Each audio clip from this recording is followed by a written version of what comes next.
This store? Well, I started in the business in 1976.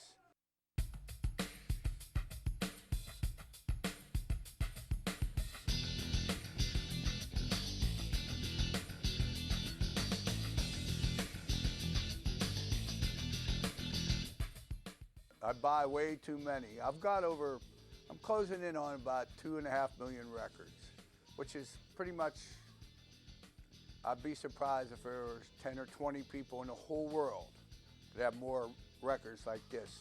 I mean an accumulation, not somebody who has an old, warehouse full of 5,000 copies of something that won't sell. There's guys like that around, and they still won't sell.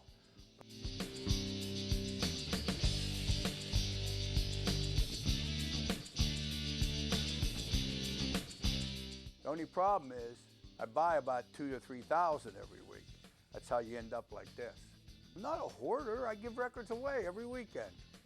Plus I sell them. A hoarder, I'd just be sitting in my warehouse surrounded by my records.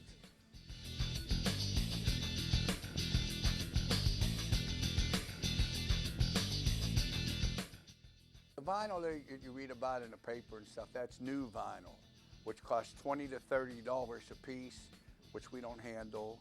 My customers would throw up if they had prices like that. They wouldn't even look at them. Either that or they'd open them up and go play them, see if they liked them, then I'd have to sell them as a used record. I've never carried new vinyl in my life. All my life, all I do is buy off of somebody who don't want the records and sell them to somebody who does. That's been my thing,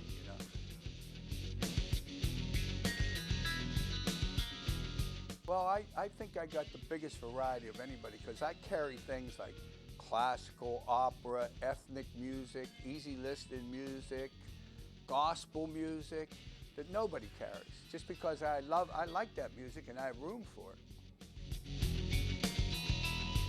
One reason why I stay and that's one reason why I always look through boxes of stuff that looks hideous. Like I found that in a box of records that I threw 95% of them away because they were all water damaged. Right in the middle, there was these 478s and that was there. I know most people wouldn't even have bought them records. And the guy would have turned around and threw them in the dumpster. It's in very good condition.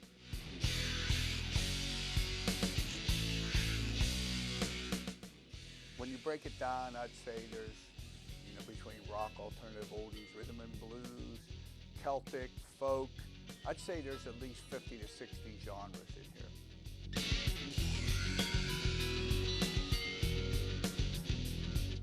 That's when you break them down, Instrumental music, pop vocals, rock vocals,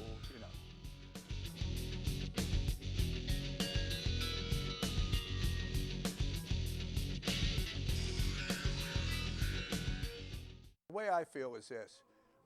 They'll always have 2.5 million records to fall back on. And records are much more desirable to people overseas than they are in this country. We're a bunch of fickle people here, We run out and buy anything they tell us is good,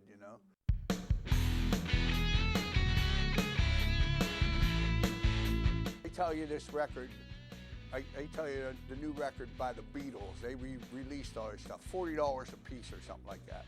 They tell you they sound better. My foot.